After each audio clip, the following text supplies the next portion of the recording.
And welcome one and all to the Old Tube Radio Network.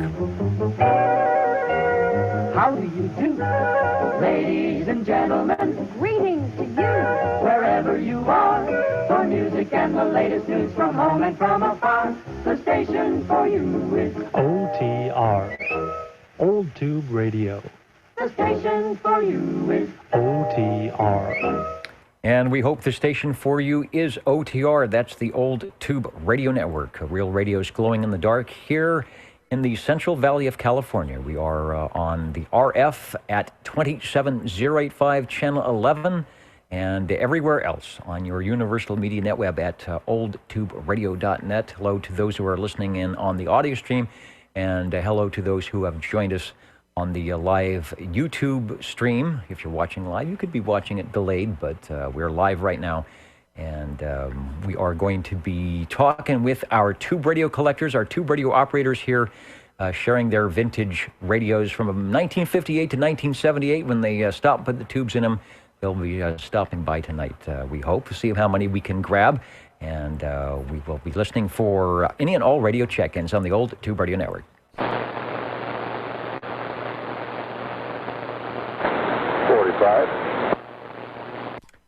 Like that guy right there. Hello, Paul. Looks like we can fit you into the first radio spot here on the list tonight. Over. Okay. Well, the noise has gotten a little bit better, but it's still rough. I don't know why. I guess that way. Seems like it gets better the later in the evening it grows. But anyway, I can hear you. You can hear me. So I'd like to check in my Browning Raven tonight. That is a good choice. I was just on the way back to the studio, the control room here, listening to a radio program, and they were talking about ravens and crows and what the difference might be. Now, I believe when we're talking about eagles and ravens, there's going to be a big difference. So we'll get some photos here, hopefully, and see if we can't figure out the difference between eagles, ravens, and crows. Back to you. Okay, I'm waiting for the picture on. I know you got a good picture there. Not of mine, but of another one. Anyway, this thing is quite a nice radio. It's got a big on-the-air light. Now you got a picture of it. Just to the left of the large meter on the thing. And it's got a big meter on it. It's easy to see. It is a mobile unit. And it's 11 inches long, 80 inches wide, 4 inches tall. Really not that big of a radio. It's a mobile radio. It's good size for mobile at that time. It was really, they did a nice job. I tell you what, they did something to this thing. They put 11 tubes in this thing. I believe it's 11. Anyway, here's 12 tubes in it. My word. It's got all kinds of tubes in it. And I'll get back to say a little bit of things later on. Back to you, Dan.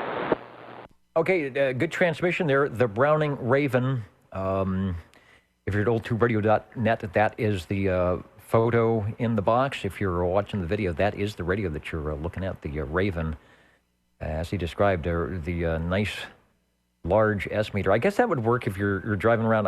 They sort of skimped on the channel selector, so you better know where you are, but you can certainly tell when you key the mic with the on-the-air light. The production date for that, 1965, so this puts it in with the first Eagle, the R27 S23, that I'm sure it probably shared some of its component parts with. Back to you. Yeah, okay.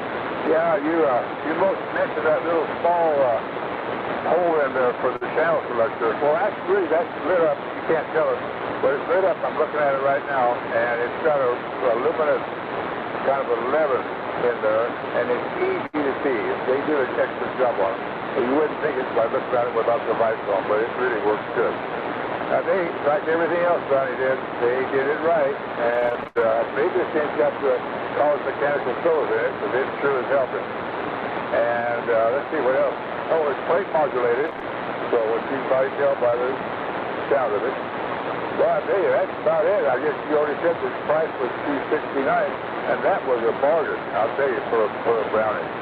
All right, thanks, Dennis, for checking it in. Okay, and we're glad to check it in. There is, if you're watching the video, it's an advertisement comparing the Eagle and the Raven. So they were both marketed at the same time, beginning in 1965.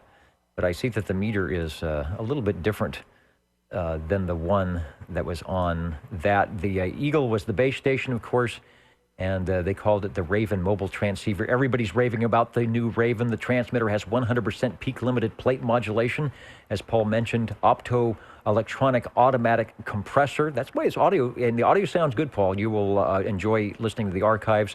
The receiver has sensitivity. It gives it sensitivity numbers, plus 2 new Vister Cascade front end and all 23-channel crystal control transmit and receive. So for 1965, this was sort of a top-of-the-line mobile. I wonder how many people bought them and used them as the base, because it was probably a little bit at $259. I think it was a little bit cheaper than buying the transmitter-receiver combination.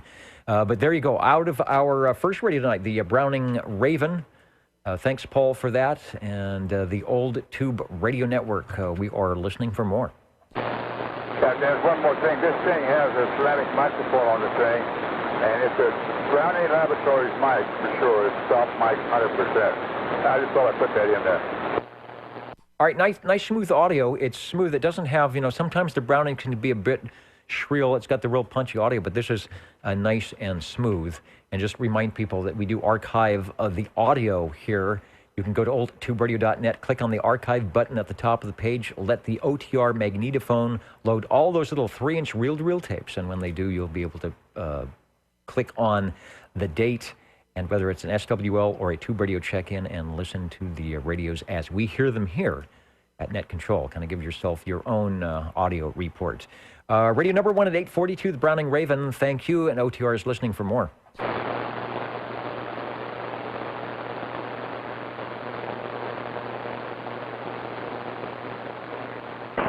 Number 59.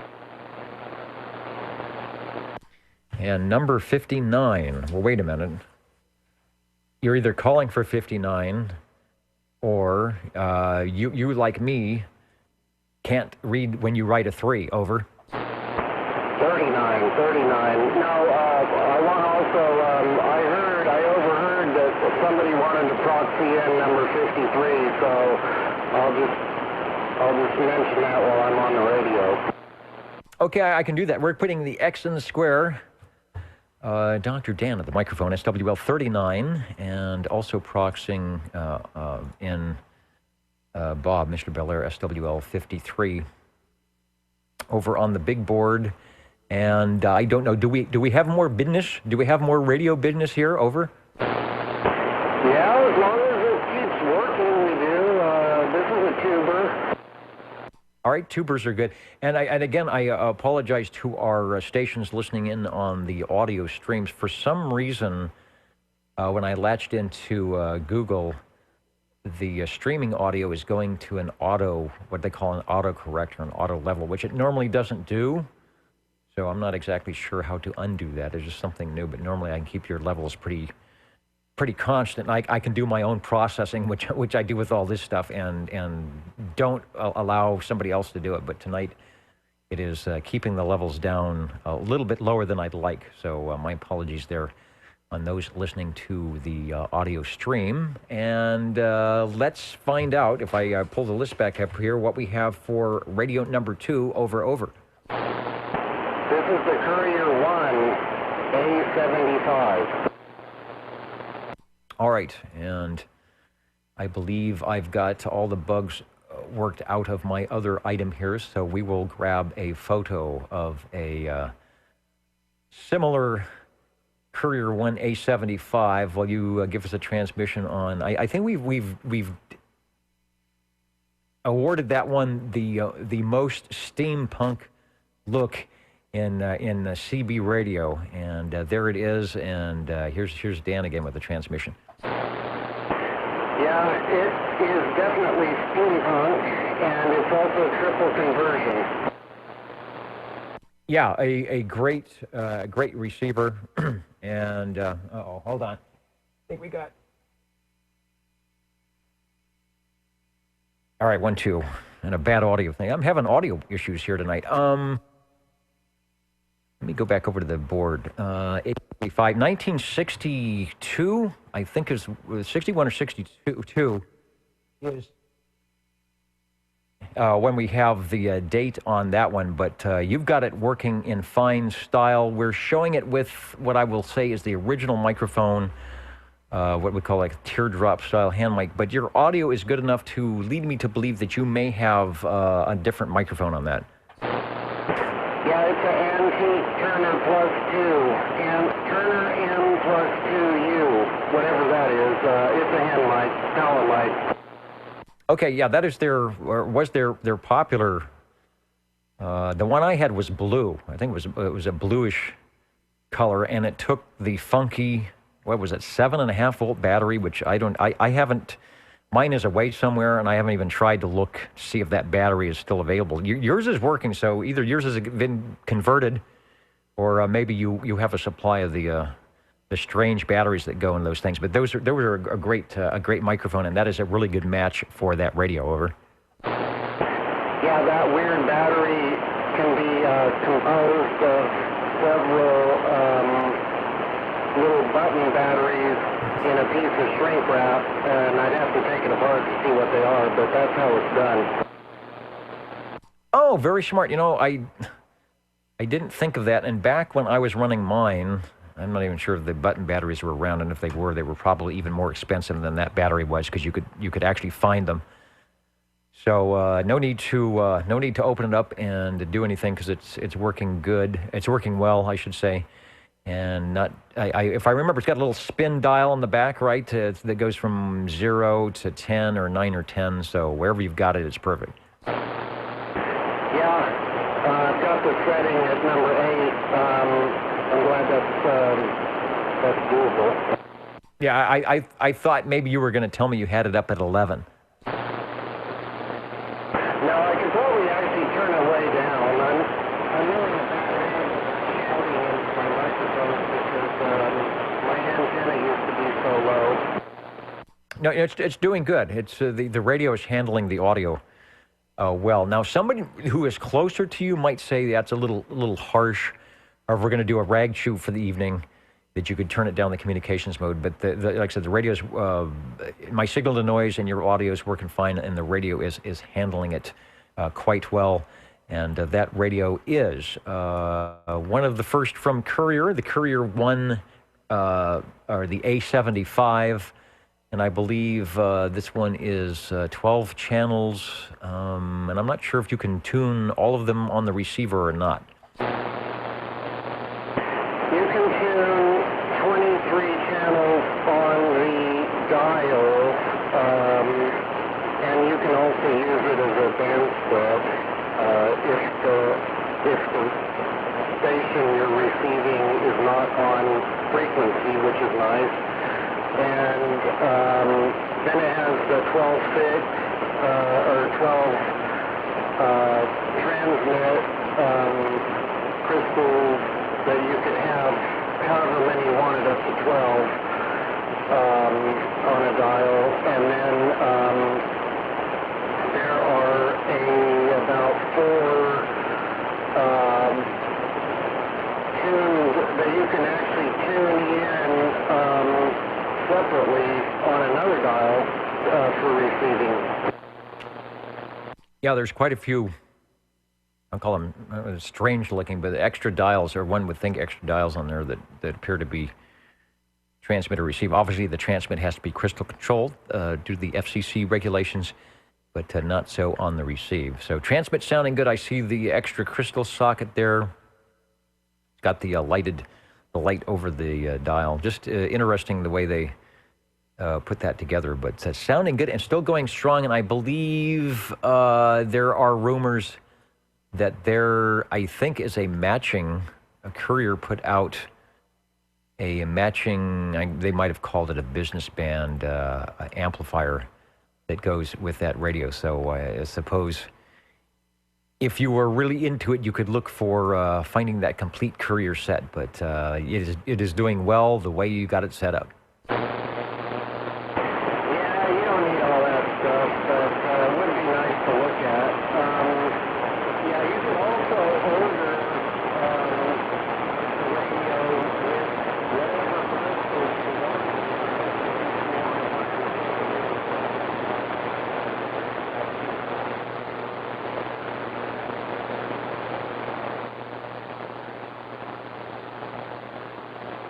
Okay, I don't know if my receive went away or if the transmit faded. The radio sort of faded away, so I'm going to make sure that I don't have smoke coming out of the radio here. And if you're not transmitting, Dan, give me another transmission because I had it fade out on me here. Yeah, it's got an issue with something.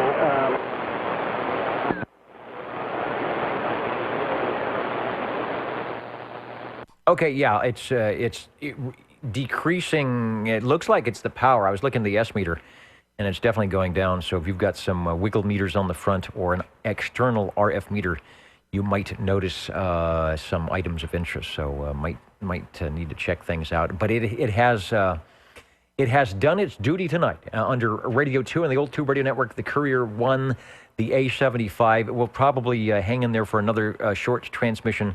So we'll take it back to you for any final words, and thanks for bringing it by tonight. Over. Okay, yeah, thanks a lot. I don't know if it's the microphone or what. It seems to be working okay now. Could just be the microphone button. But anyway, thanks a lot for letting us warm them up and check them in.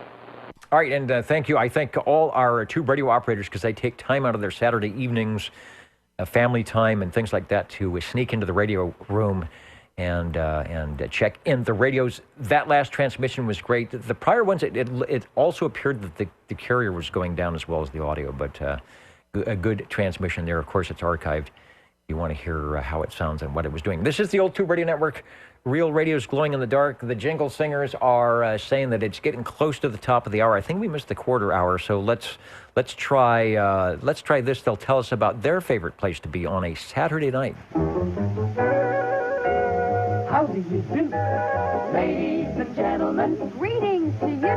Wherever you are, your favorite slot on the dial by far is known to you as OTR, the Old Tube Radio Network. the station for you is OTR. Break OTR. And the break OTR, please proceed. Okay, I'm checking this humongous radio here. I want to check in my citizen cell phone. The helicopter's model CB3A. What is it? 8 channels? Yeah, 8 channel transceiver, receiver. Yeah, transmit, receive. With the original handheld carbon stock microphone. All right, I will be happy to do that. I think back in, well, when was it? 1962, 1963. It was a humongous radio.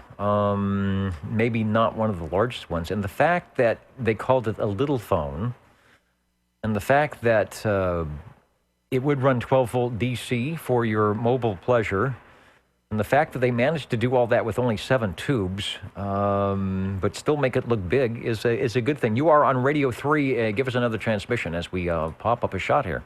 Okay, but while you're getting up a shot, yeah, listen here, it actually surprises me what it puts out with this little thing with 7 tubes. It's just unbelievable what comes out. Well, hey, as long as it's working, I'm still doing it. Yeah, it's working great. Chris is running pretty much stock. The radio you're looking at, if you've got the video or the picture, is very similar to what Chris has. I think he's got the similar microphone, the carbon element microphone, has that great OTR sound to it. What he is missing, though, there are 2 options, both, or one of which, they go right here in these little rectangular squares on either side of the channel selector. The radio we're showing actually has one of the options, which is the S meter.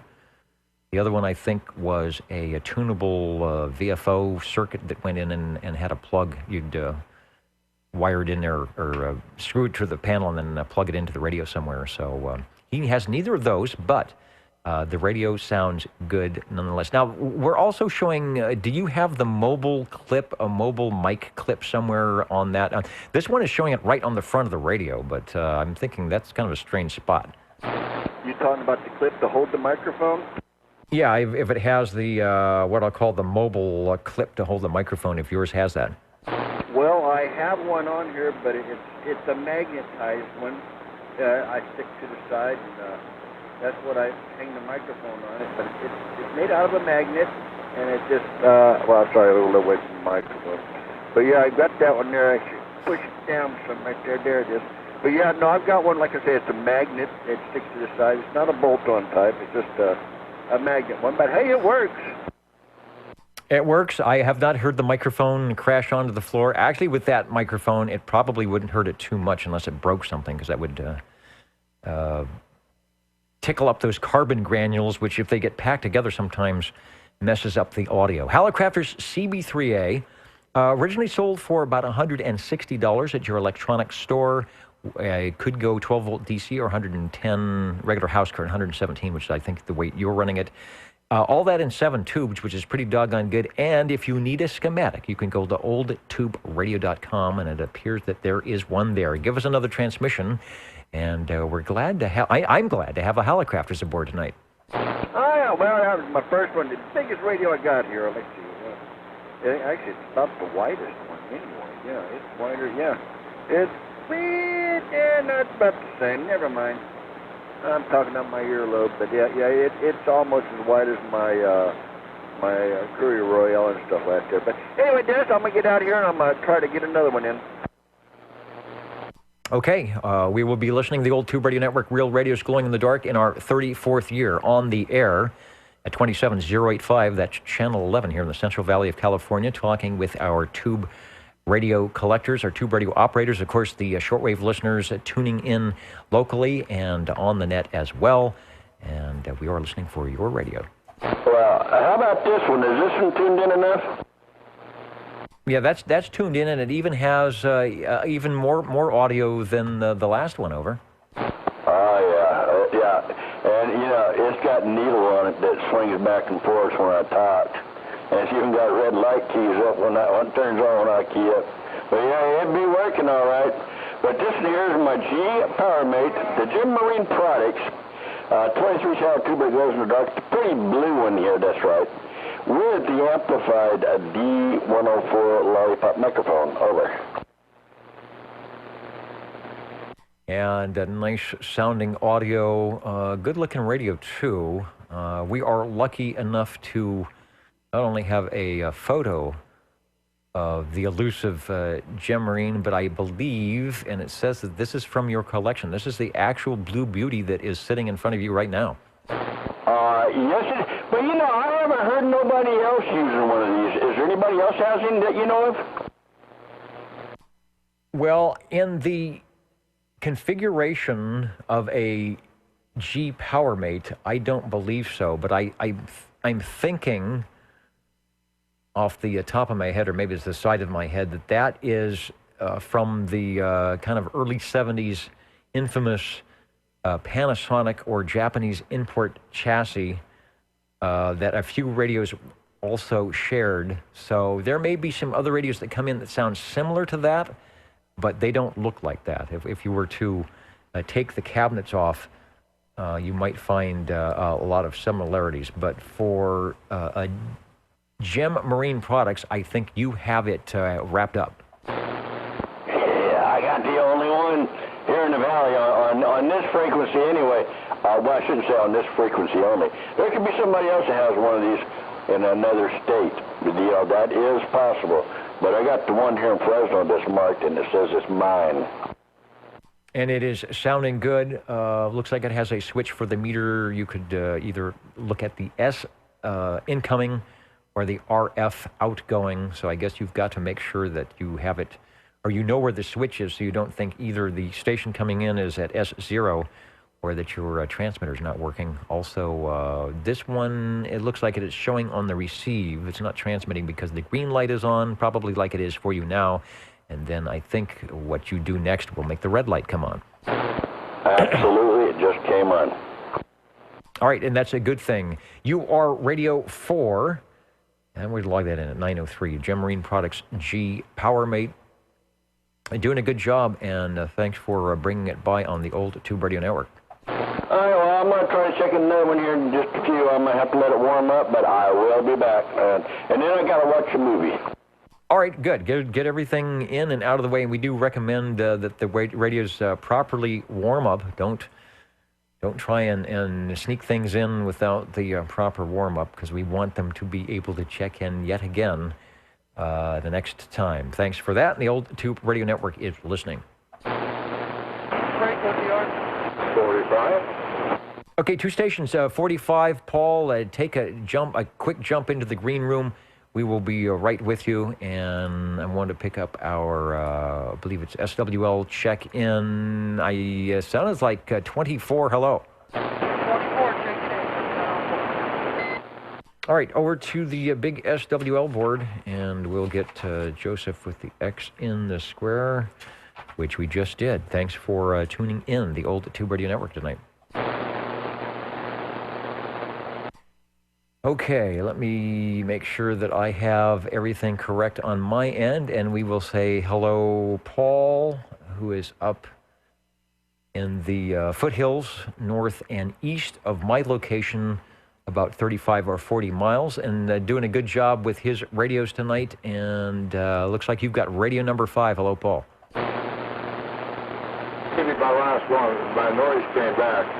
I can't say that it was gone, but I think maybe the Browning with that mechanical filter probably stopped about half of it. Anyway, this doesn't have a mechanical filter like that one, but it's a nice little radio. It's a Utica Town and Country 2. All right, we have everything from A to Z, or maybe from what's tonight? From C to U, and let's see if I can muster up the Utica Town and Country. That's a Town and Country Roman numeral 2.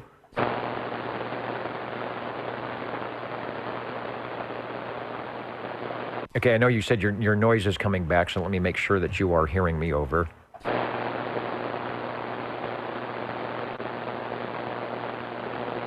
They must be out there with the electric chainsaws or the powered chainsaws tonight.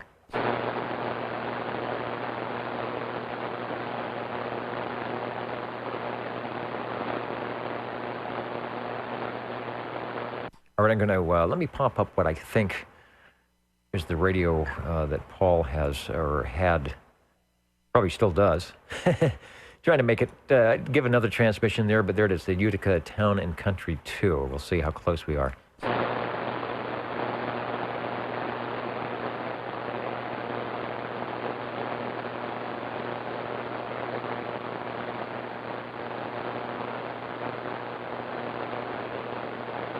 It looks interesting. It's sometimes hard to get a three-dimensional likeness out of the photos we have, but that looks like a very slim radio.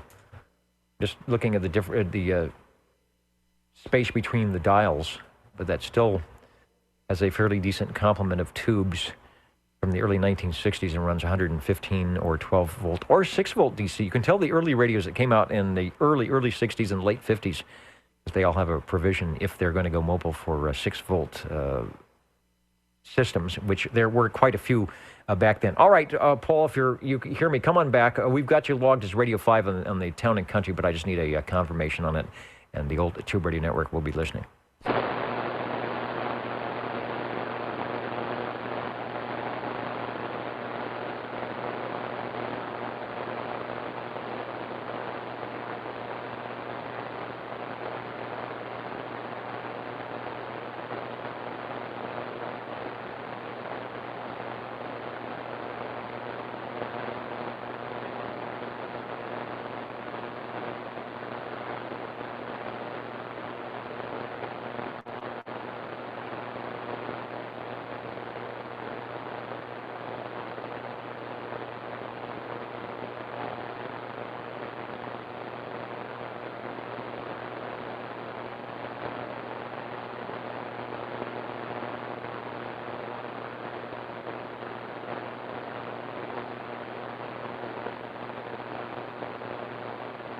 And this is the Old Tube Radio Network. How do you do? Ladies and gentlemen, greetings to you. Wherever you are, the friendliest station for you by far is known to all as OTR, the Old Tube Radio Network. the station for you is OTR.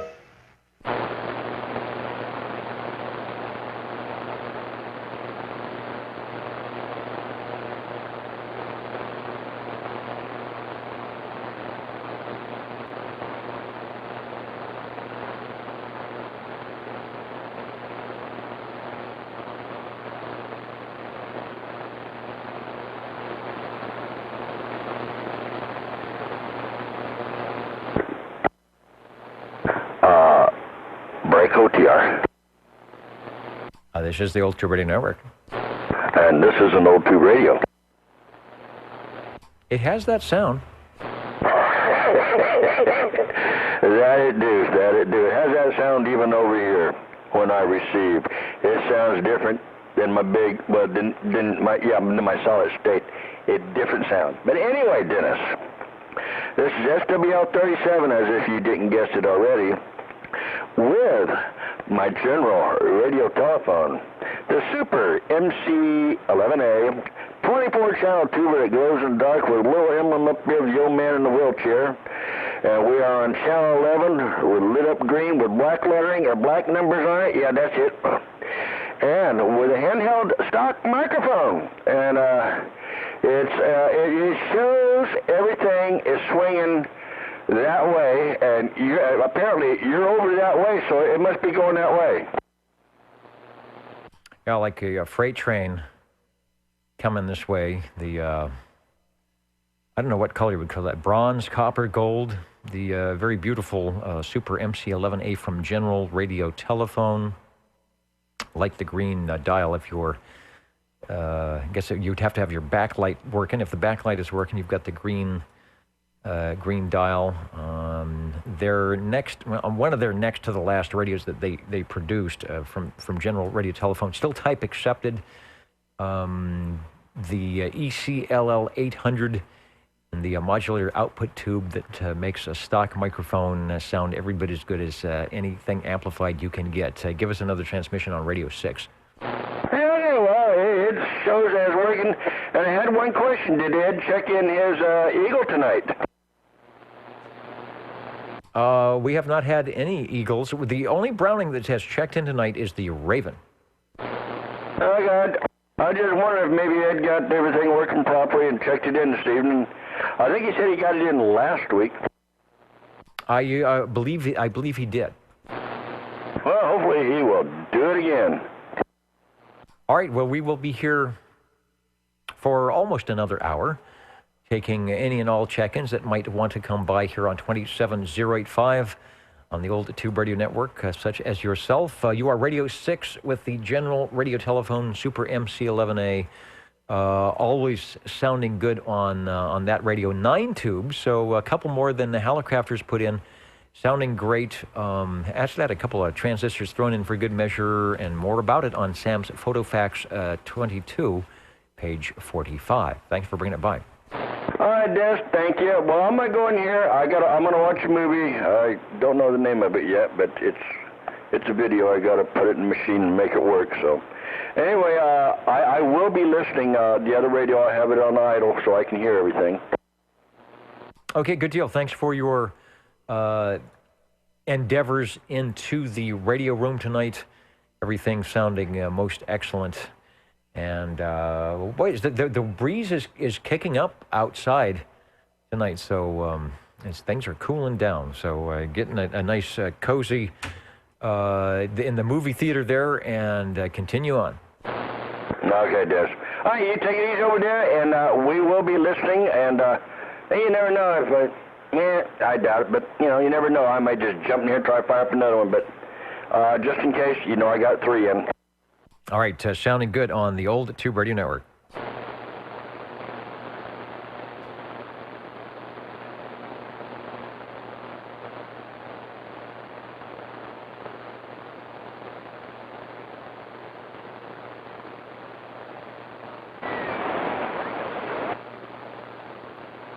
And I hear someone they wanted to wave a hand to our station listening in. It says in Summerland, British Columbia, I believe that is. Murray listening in. This is the Old Tube Radio Network. Welcome aboard. We do this every Saturday. Starts at 8 p.m. on the West Coast here. And as you are noticing, our tube radio operators in the local area here checking in. And we have been doing this for 34 years. And just recently, we've figured out a way to patch through the radio audio into the sound card and share the radios with anyone who would like to stop by and listen in and maybe comment. Or, well, I know a lot of you out there have these or have had these radios, and enjoy how great they sound. And so do we. That's why we've been doing it for so long, and we really appreciate our tube radio operators taking time out of their Saturday evenings to jump in and check in. There was a station that broke in. If you can hear me, take a transmission, and we'll see what we got. Go ahead. I am talking to you, over.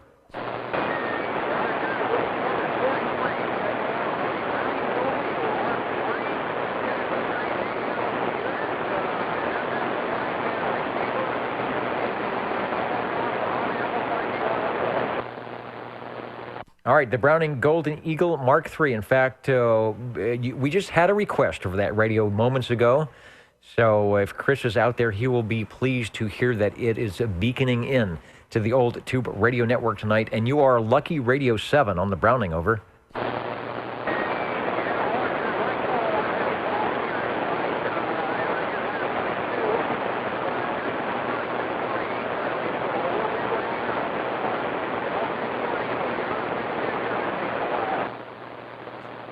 Okay, well, I'm glad you're on the Browning because of my antenna situation, the signal-to-noise ratios aren't that good on the stations that are very far away, but the Browning knew how to work that plate-modulated audio to help things along. And I think you said you were on a non-amplified microphone. It's doing a good job.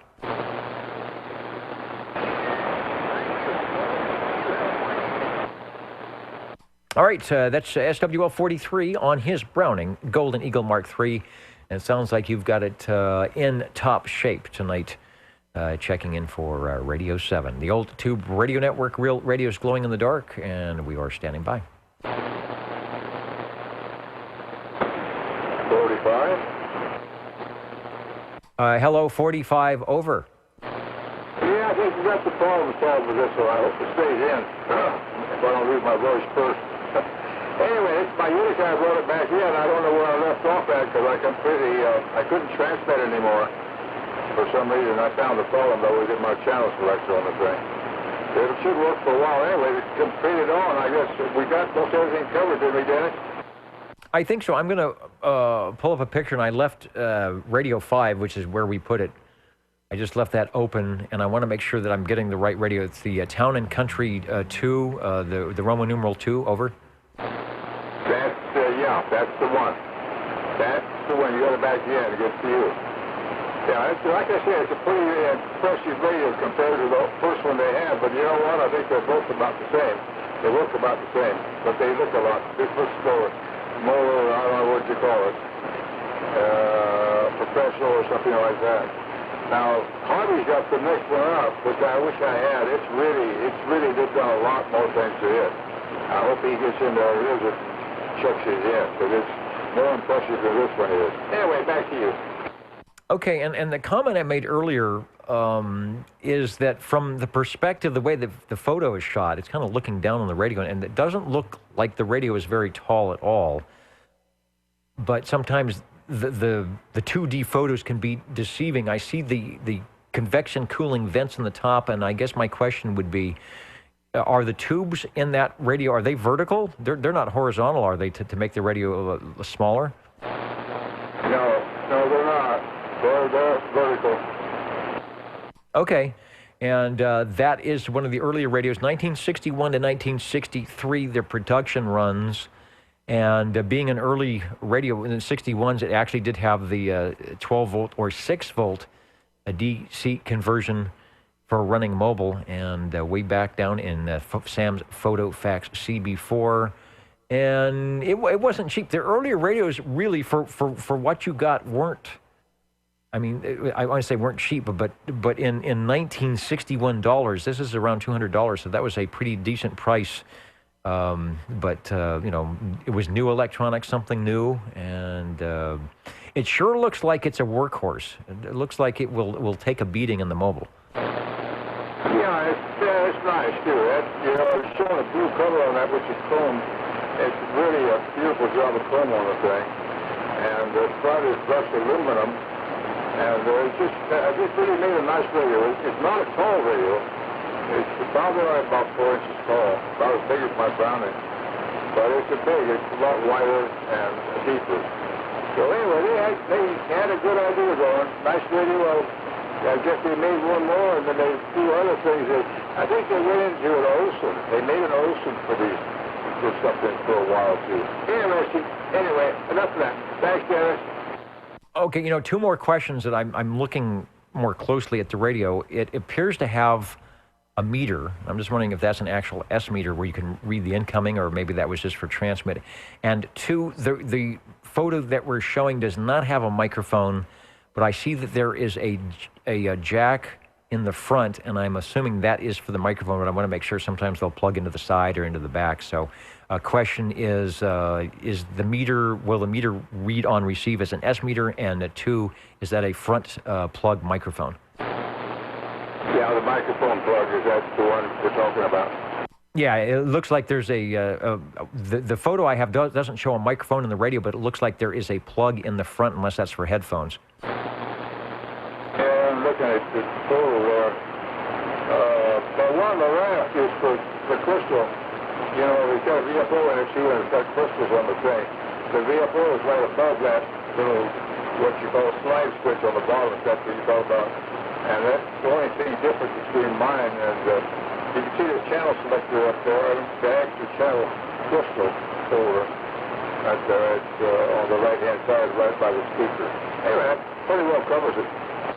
Okay, and your microphone plugs into the front of the radio, over?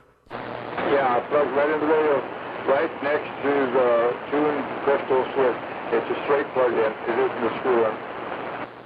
Okay, that's what it looked like, and it was throwing me because there was no microphone in our photo. Sometimes on the earlier ones, they would hardwire them or plug them around to the side or the back. Very good. You are Radio 7, and I'm sorry, that is Radio 5. We went back and just did a recheck on that. Yeah, the channel selector switch, or maybe a loose crystal. I have the same, a similar issue with my Johnson Viking Messenger, where the crystal socket connections are a little bit loose, and you'll get a real loud incoming station will actually vibrate the crystal enough to not make contact in the socket, and everything goes away. So you found the gremlin there. Good deal. Utica Town and Country, and let me add the Roman numeral 2 on my list, and thanks for bringing it by. Thank you for letting me check you in again.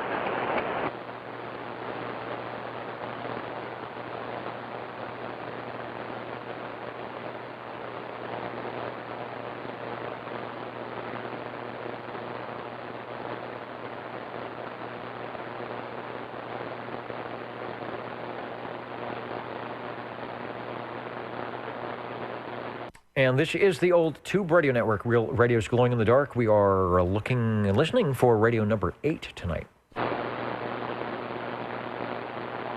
Contact. Contact, go ahead. Well, I haven't checked in. I'm out.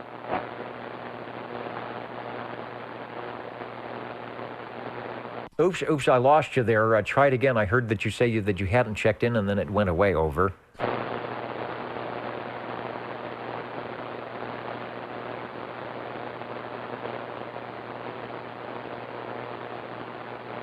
This is on my end. Anyone else heard the station?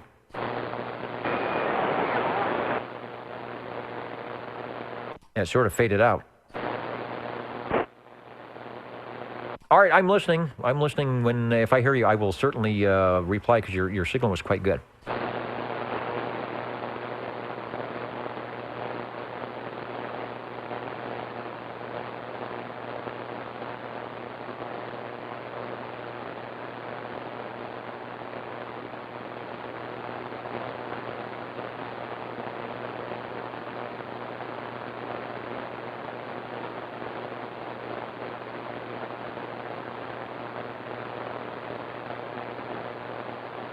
And let me say hi to Rich, who is dialed in Missouri, listening to the classic tube radios here on the old Tube Radio Network. Hopefully we will get one of your favorites. I know they're all your favorites, right? But your specific favorite there, Rich, tonight, maybe we'll get one.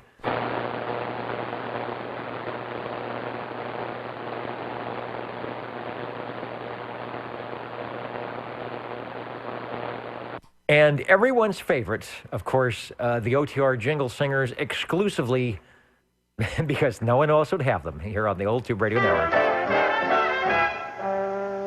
You're listening 97.085 megahertz. Channel 11, Old Tube Radio. In wonderful Fresno, California.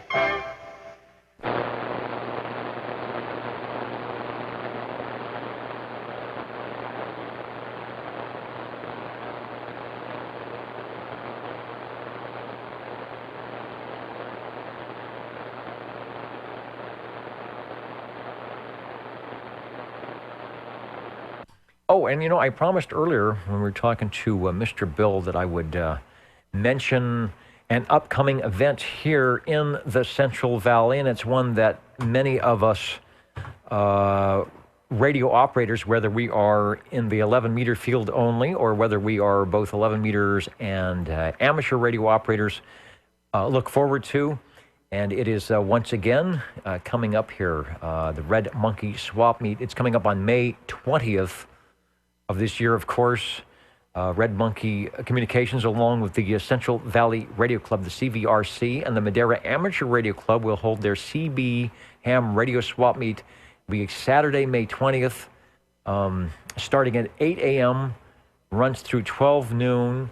It will include the radio swap meet, and it's a different venue this year, but the tables will be out. I don't know if it's indoor or outdoor, but CB and ham items, and there's usually a pretty decent selection, and people will go home, walk away with some nice items of interest, usually some tube radios as well that we get to hear.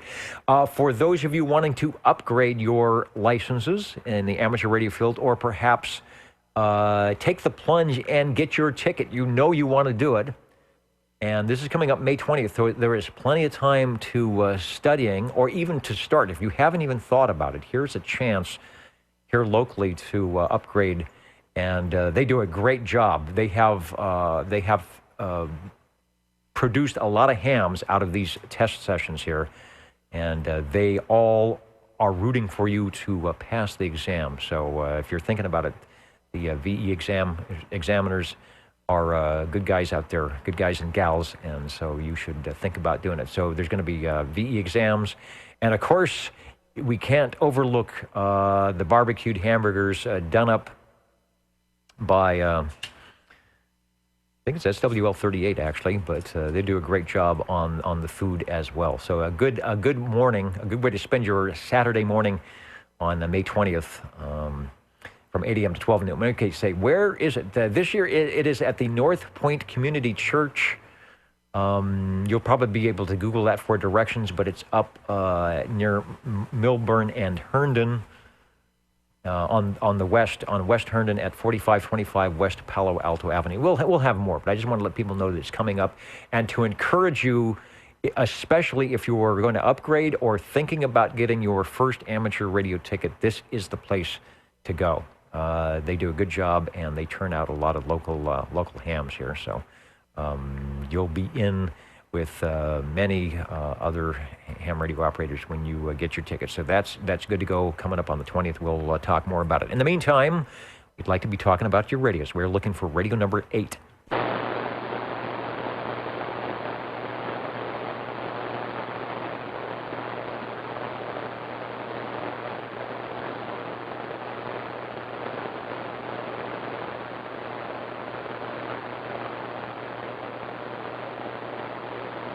All right, and Rich is waiting for that Tram D2. And interestingly enough, Rich, some radios have lulls, and then they have times where we just hear a lot of them. And the Tram is one of those. It's in a lull right now. It wasn't, and as you know, because you've been listening, it wasn't too long ago where the Trams and the Brownings were sort of duking it out for most heard radios. And the Trams we've been getting are the classic mid-60s. Although we did get the, Mr. Bill brought his D201 by last week. So we'll see what happens tonight. One of our big Tram, well, we got a couple of Tram operators out there. One of them is away from the radio tonight. I don't even think he has a D201. So we'll see what we can do. Let's see, in the meantime, what was I going to talk about? I don't know. I was going to say we are looking for radio number 8.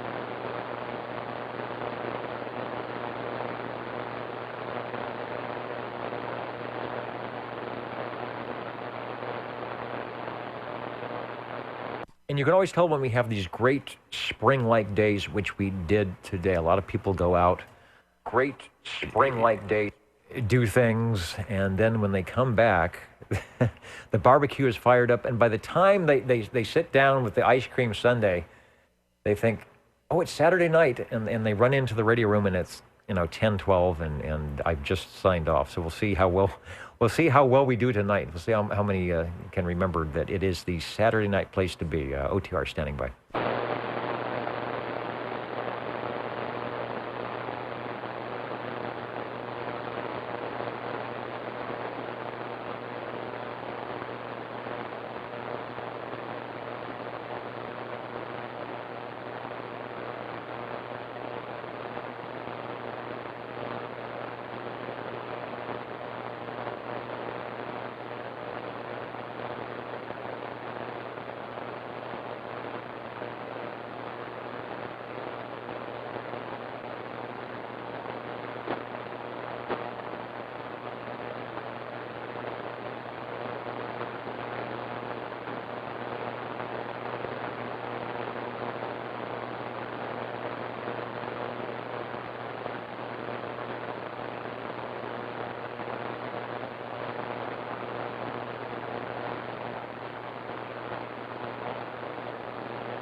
All right, well, here's a little bit of trivia that I wasn't aware of, that the Ford Motor Company International Harvester sold Raytel radios, and we've had a few of those check in, not tonight, but in episodes past. Both International Harvester and Ford offered various Raytel models as dealer-installed accessories through much of the 1960s. Someone's documenting the March-April 1965 issue of the Ford Shop Tips newsletter contains pages about the Raytel CB radios and the HELP, H-E-L-P, that was the Highway Emergency Locating Plan, probably what came to be known as REACT. And it doesn't say whether they were Raytel, so it's probably something they had to mount, I would say, under the dash, perhaps. Their automotive accessory catalogs from 1964, 65, and 66, and even 67 said that the models were the Raytel TWR2, the TWR5, the TWR7, and 9 and 11. Or the TWR9. I guess 11 and 6 were walkie-talkies, but I don't know. I don't know of anyone that had a Ford factory a Raytel radio in. So if you do, or you know one of them does, it's a very rare item.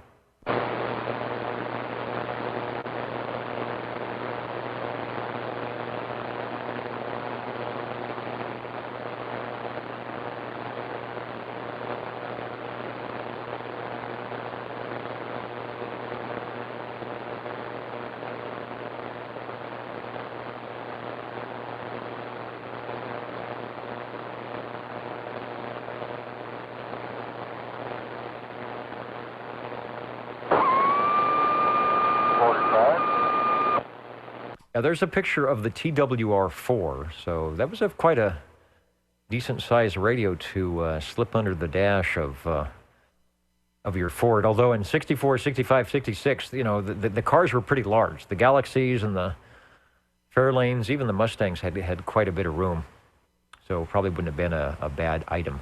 I do hear Mr. Falcon. Hello, Paul. There was a bit of a squeal in the audio, but let's see what we can do here at OTR. I am listening. Okay.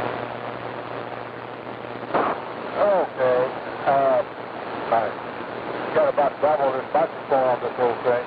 I don't know how much I'm going to get out of it tonight with the strike and hearing, but I'm going to try to checking in. This is my Hamlin CB214.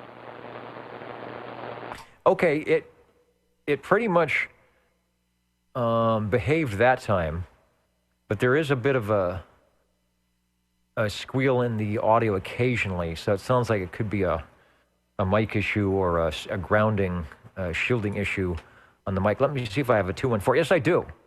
That is different than what I expected to see. This is sort of a plain model compared to some of the Hammarlunds that I've been seeing before. So let's see if you've got it fired up, or if it's going to work a couple of transmissions. But we got it logged in as Radio 8 from Hammarlund to CB214 over.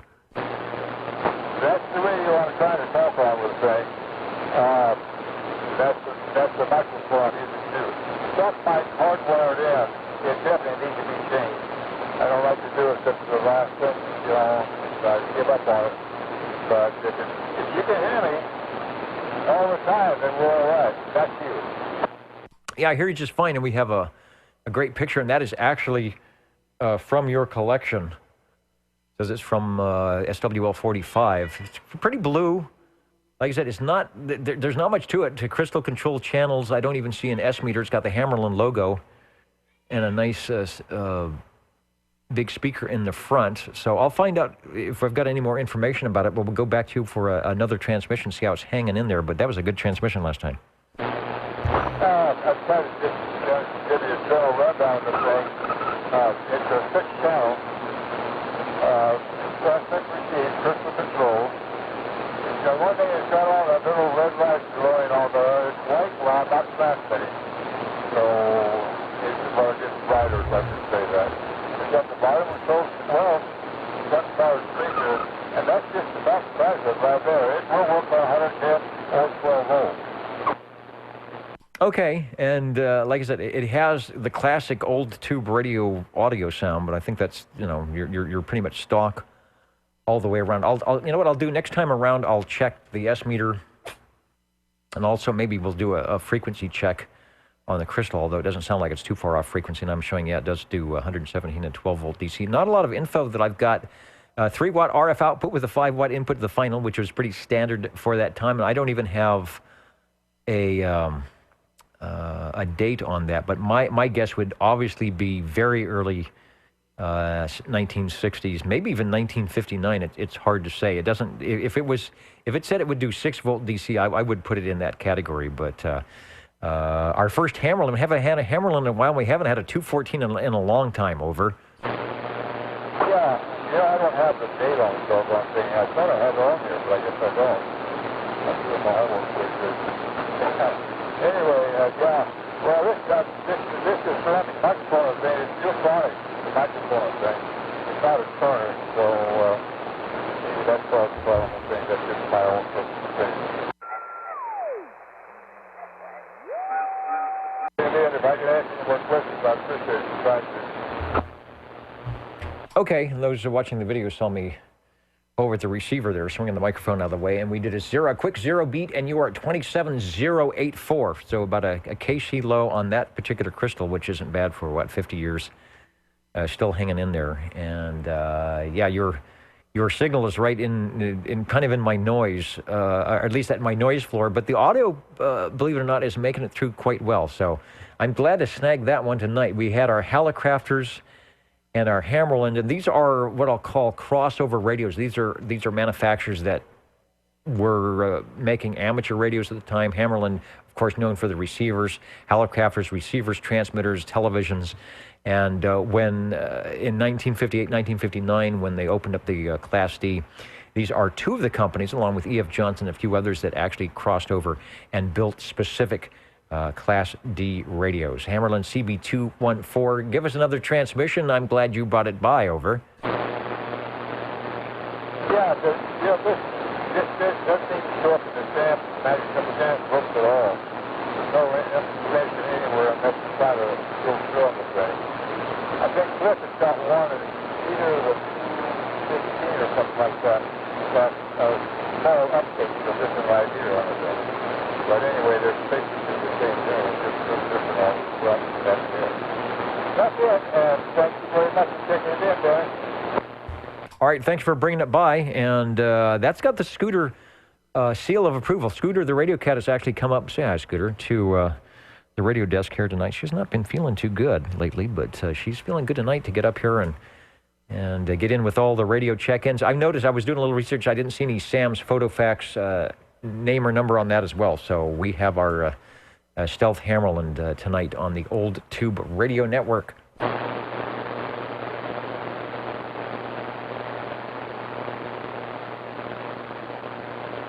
And it looks like the Jingle Singers are ready once again, doing the magic that they do. That is the Old Tube Radio Network here in Fresno, California.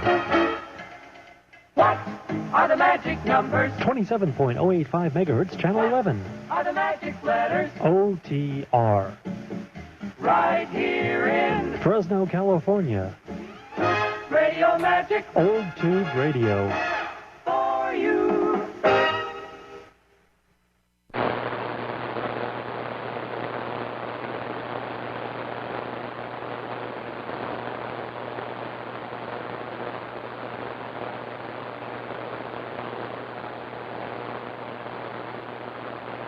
And again this week, waving a hand, a quick and very low hand from northeast Georgia tonight. Butterbean tuning in, listening in on the YouTube video. He says there is lots of lightning, so he is going to, as we recommend, and safely ground the shack and make sure there is no way for that lightning to get in where it shouldn't be. So Butterbean, stay safe, and thanks for listening tonight.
Yeah.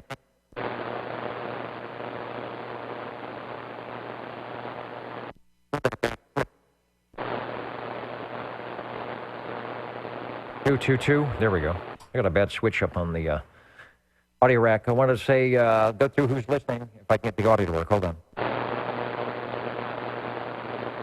111, 122. All right, I think we're working. Wanted to go through the big board at oldtuberadio.net. Fresno is still in.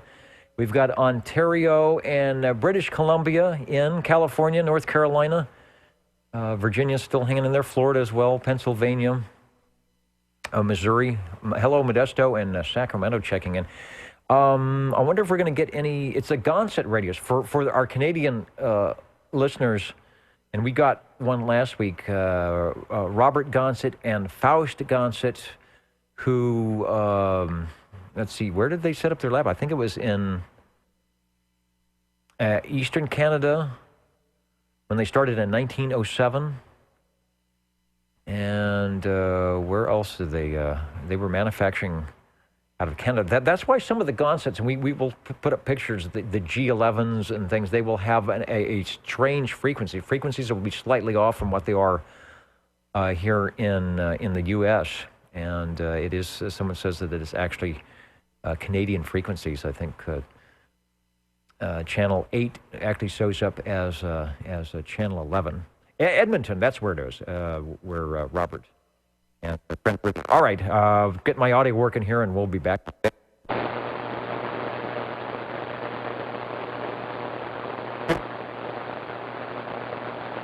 111.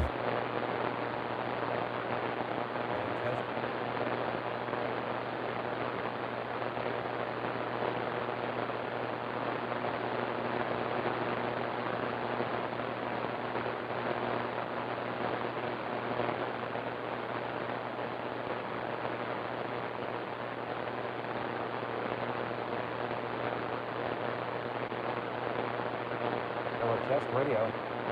Uh-oh. There we go. Hello, test. There we go. See what happens when you have...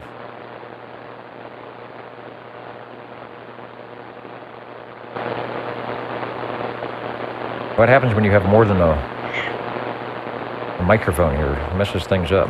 1, 2, 3, 4, 5. All right, I think we're working now. 1, 2, 3, 4, 5. And the Old Tube Radio Network looking for Radio 9.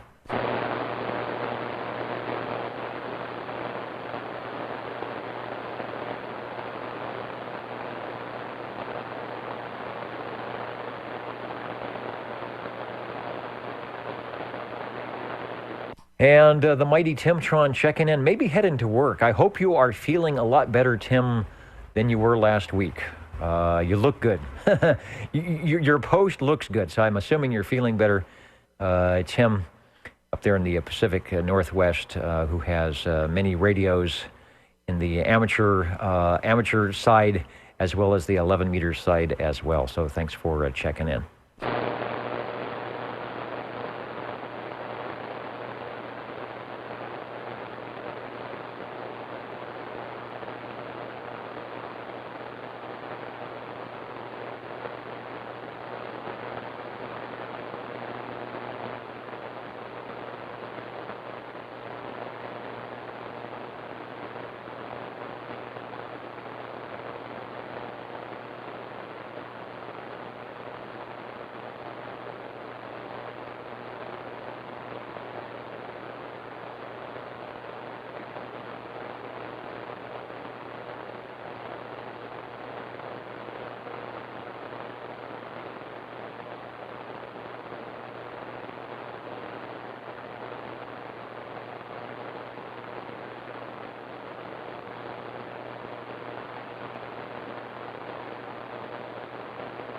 Yeah, a lot of people probably crashing out early tonight, but that's okay. It was that kind of a nice day here in the Central Valley, and I was quite busy today at the radio station doing the Earth Day events.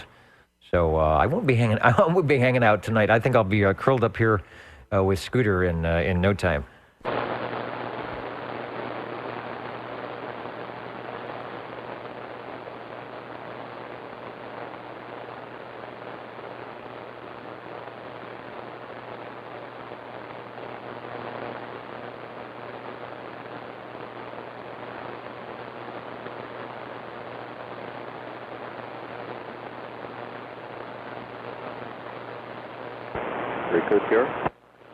The break OTR, go ahead, please.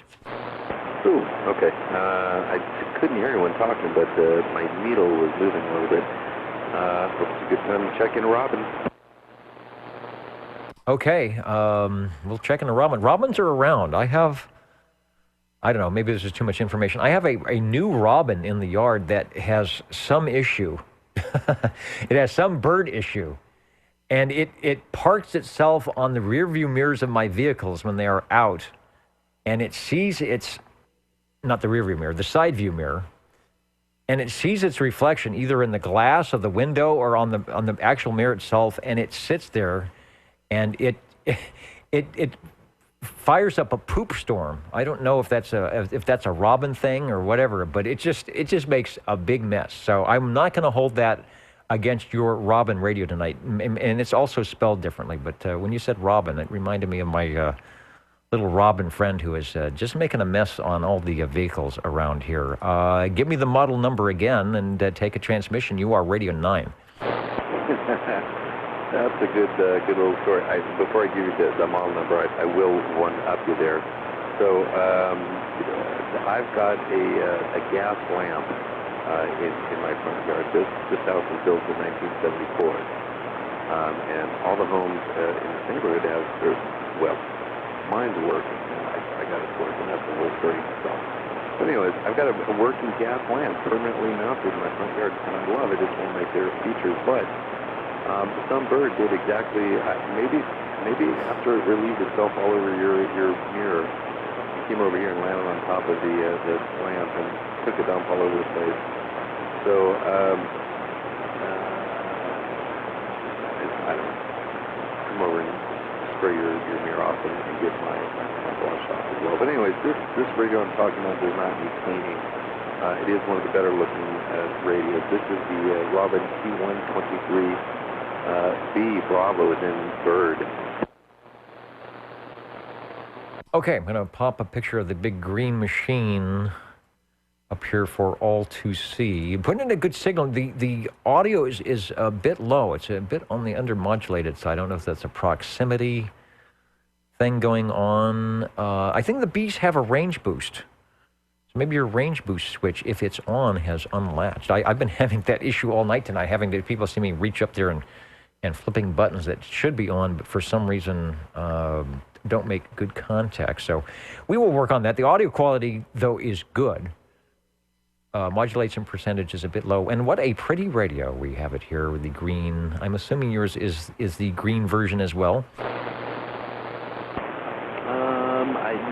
I believe it is. You're asking kind of the wrong person on that issue, but I certainly believe it is. Hello. I don't know if this makes it sound a little bit better. I was playing with the knobs earlier. Well, first of all, my range expand is on, and I was kind of playing with that earlier. This is off, and yes, this is range expand off, and that modulation hardly works, but we're going to turn it back on. I don't know if that did much of anything. The lamp is kind of winking and blinking at least a little bit more. Did that do anything drastically different? Yeah, I can actually see some movement on the S meter now, which is good. The audio has come up. When you disengage the range expand, you go down to about 20% audio. So that radio is probably internally tuned for a amplified microphone, because it's way low for a stock microphone. So that helps. That's getting into the microphone helps. And then trust your winky, bleaky lights and wiggle meters. They are telling you true on the Robin 123. Oh, I didn't add a B. Let me add a B. 123 Bravo. Their main radio, Robin sold a lot of those. 1972 to 1976, that is the Panasonic chassis that was very popular. It might even be plate modulated, but those have good audio, so you can't go wrong there. And also 11 tubes, and we're lucky. We have all sorts of information on that radio. Let's go back to you for another transmission on radio number 9. Over. Okay, well, yeah, I guess it works a little bit better if I do as long as I don't whisper into the microphone, I think it's definitely happier.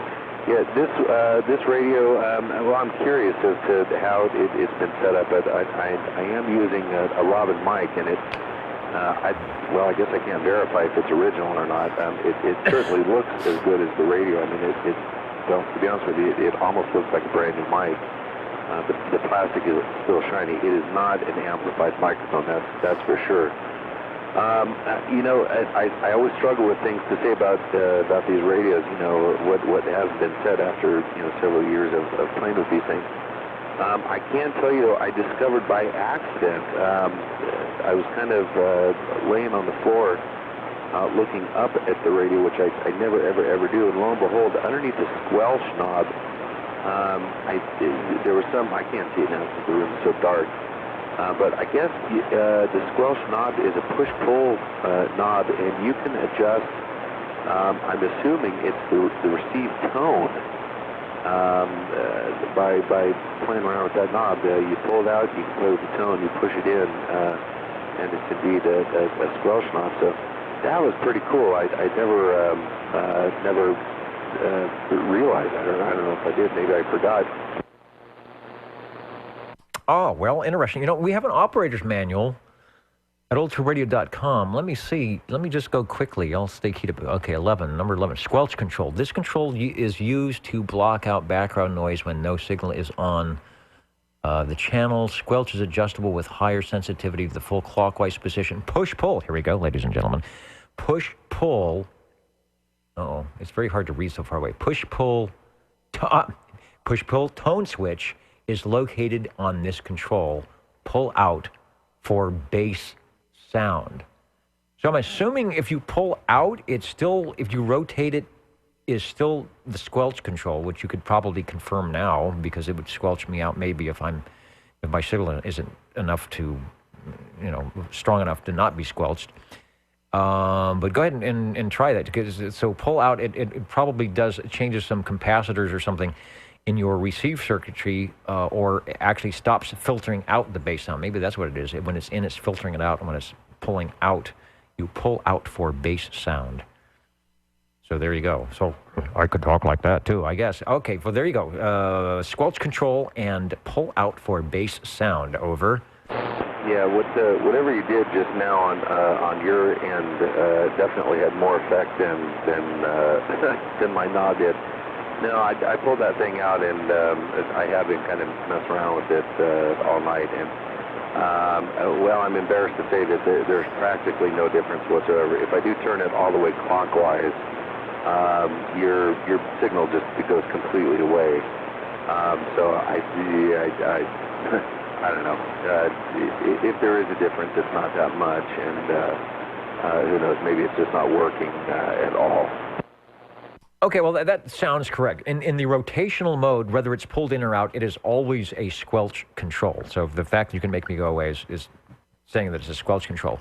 The other part of that switch, the pull in and out, which is another probably, like a single pole switch, is your circuitry saying, let's see, pull out for bass sound. So when it's in, it's attenuating the low frequencies. When you pull it out, it's taking out the attenuators. I'll say it that way. It could be different, but that's what's happening. So it could be that those little component parts are not quite what they were 40 years ago, or it's like a lot of my controls here. You need to pull it in and out many, many times and work out all the crud on that. But again, the other thing is when we're talking about bass frequencies, and I don't know what their roll-off would be, if you were listening on headphoniums, which you may not be able to do if there's no headphone jack, or you had an external speaker, which you may or may not be able to do because there's no external speaker jack, with a larger throw on your woofer, as it were, you might hear the difference in the bass. So it might actually be doing something. It's just your speaker is not allowing you to hear those frequencies that it's adding or subtracting over. Okay, yeah, that makes perfect sense. No, there is no headphone jack on, at least on the front of this thing. I can't really pull it out and look behind it. There's just too many wires back there. Unlike my original Robin, the T123, that definitely does have I guess it's a quarter-inch headphone jack on the front of that thing. But no, the only thing it really does, if it's pulled out, I would say some of the background noise goes away. If you push the knob in all the way, the background static kind of comes back. It's almost not even worth mentioning because it's such a small amount. But that's the best. I don't know. Most of these knobs on this thing, this radio was not used a whole lot, or at least I don't think it was, because they all feel really, really new. It's actually pretty challenging compared to anything else I have, just to turn the channel selector from channel to channel. It feels brand new. So I don't know. Maybe I'll fiddle around with this a little bit more and see what happens. But for what it's worth, everyone sounds great, and it's fun to use. And I'm super close to it right now. I got to tell you, this thing, I'm just getting excited looking at it right now, even though I've owned it for a few years. Even the window on the S meter, I don't think there's a single scratch on the top. It's just amazing. And that's the back of the gauge. It looks great. Anyways, all right, so there it is. Even after all these years, it's still exciting to look at. And there it is. All right, well, glad you brought it by. Radio 9 taking us up to the 10 o'clock hour here. And the way you describe it, let me reissue what I said. It's more like a high-pass, low-pass filter. So instead of adding bass frequency, it sounds like it might be, when they say pull for bass, it's rolling off the high frequencies when you pull that out. So that's why it may sound, your background, your high-frequency noise is perhaps being rolled off, so it's cutting the high frequencies to accentuate the lows. That may be the way they're doing it. I didn't look at the circuit. If you have a chance and you don't have one already, go to oldtuberadio.com and look for the Robin. They have all the manufacturers. Look for the Robin, get on the T123B, and they have the You might have already done that. They have the where did it go? They have the schematic in a PDF format, and it's not the schematic. Well, they have the schematic, but they have the operating manual. And pretty neat. I was able to find that control for you real quick, so it could be something to look through. All right, so that's what's happening. A little bit of high frequency roll off. All right, doing good. Thanks for bringing it by. I don't think my stuff is probably going to blow up here at any moment, so I don't want to hang out here too much longer. But I want to get as many radios as we can. That's the picture there. It is a pretty radio, and you sound like you have a very good specimen. So that makes it even. It's always fun to operate from an operator's point of view. If you're not, you listen to our operators, and they kind of drive these things quite well. But there's a thrill in the, especially when they look so nice, just like a great car. Having all the chrome in your 1959 Continental looking pretty cool. Plus, as Mike has mentioned to us before, there's also that old tube radio aroma that only the operator can experience. So I hope you're having a great time over there checking in radio number 9. We'll go back to you for another transmission. Thanks for bringing it by. Scooter the Radio Cat still hanging in here saying, no, she hasn't bailed yet, but it could be hot chocolate time soon. It's getting cold. I've got the window open, and it's starting. And you can see behind me the trees are starting to move around, so something's happening out there. Back to you. Okay. Yeah, man, you totally made me think of something really cool to say about the radio, and of course, I forgot. Okay, well, there it is. That's a hell of a way to sign off there. All right, I'll hopefully think about it by next week. 73, have a good evening. And you are listening to the Old Tube Radio Network. We're counting and amounting. Let's do some spelling. OTR. 27.085 megahertz. Channel 11, Old Tube Radio. Old Tube Radio.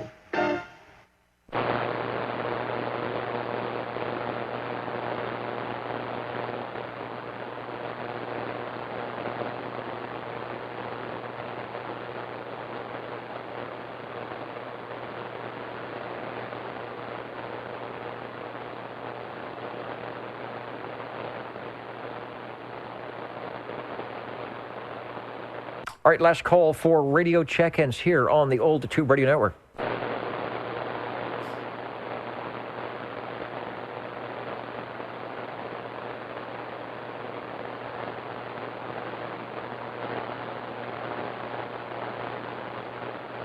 And Scooter's attention has been awakened here by, there's a large, I hope I don't have a hole in, hole in the window screen. There's a very large moth running around. I don't know if it shows up on the video, but it's over here, and Scooter is just keeping an eye on that little guy. So if we have a flying, leaping of claws, and the Old Tube Radio Net controller is in pain, we will know why. In no pain with the Jingle Singers once again. You're tuned to OTR. Channel 11. right here in Fresno, California. Stay with us Old Tube Radio. and be modern.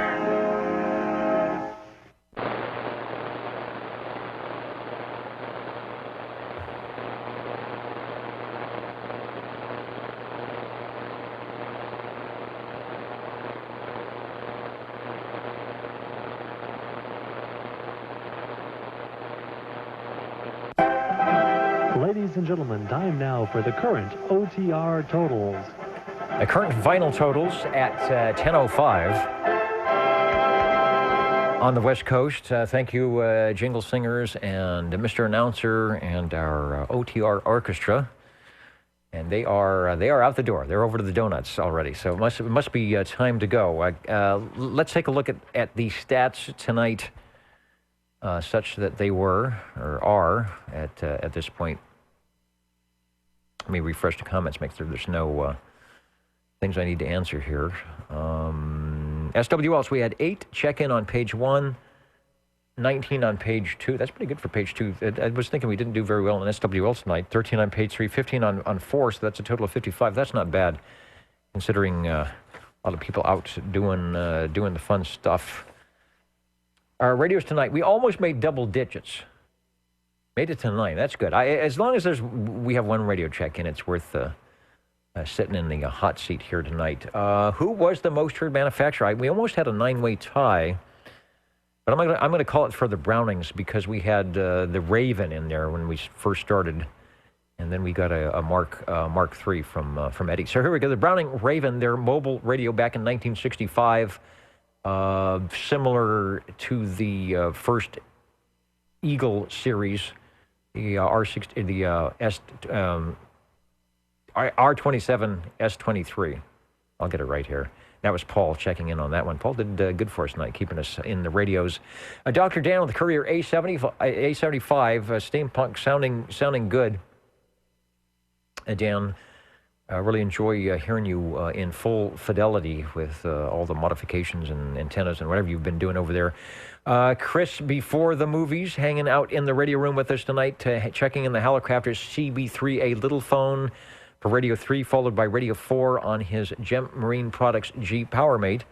Paul came in with another early 60s radio, the Utica Town and Country 2. Thanks for your diligence, Paul, in coming back and getting things reworking.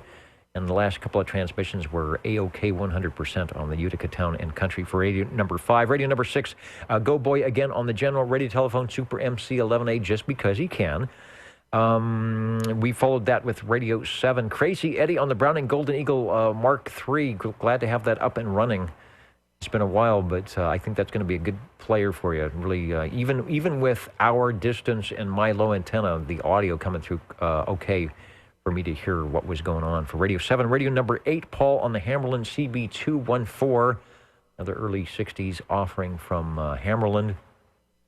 And as you just heard, tying the ribbons on things tonight, Mike on his T123 Bravo, and finding out what that mystery squelch knob rolling off the high frequencies, I guess. And what do they say? That makes it less tedious if you're going to listen for a long time. You don't have to hear all that static. I try to do that here. We roll the RF on the receiver. I roll the RF gain down just a little bit, enough so that our far out stations will still make it through, but for the internet feed, trying to keep the high frequencies down. Again, my apologies for what is happening on the feed where it's doing the auto correct. It shouldn't be doing that, and it normally doesn't, so I'll check my controls here. But maybe YouTube has changed some of their ways they do things. So hopefully the audio was good for you tonight. And thanks to SearchLawrence.com and Frodex helping us out with some of our technical issues on the digital side. The Nixie tubes are working great. And thanks to all of you and our tube radio operators who hang out with us and keep this show on the air for 34 years. I guess it's a show. It's turned into a show. It started out as a meeting of the minds and the tube radios 34 years ago, and still is that for the most part. 73, everybody. Thanks for those still tuned in over at the digital side. Hello, Virginia and Florida, Rich and John still out there, and a lot of you as well. We'll catch you next time on the old Tube Radio Network 73. Good net, good night.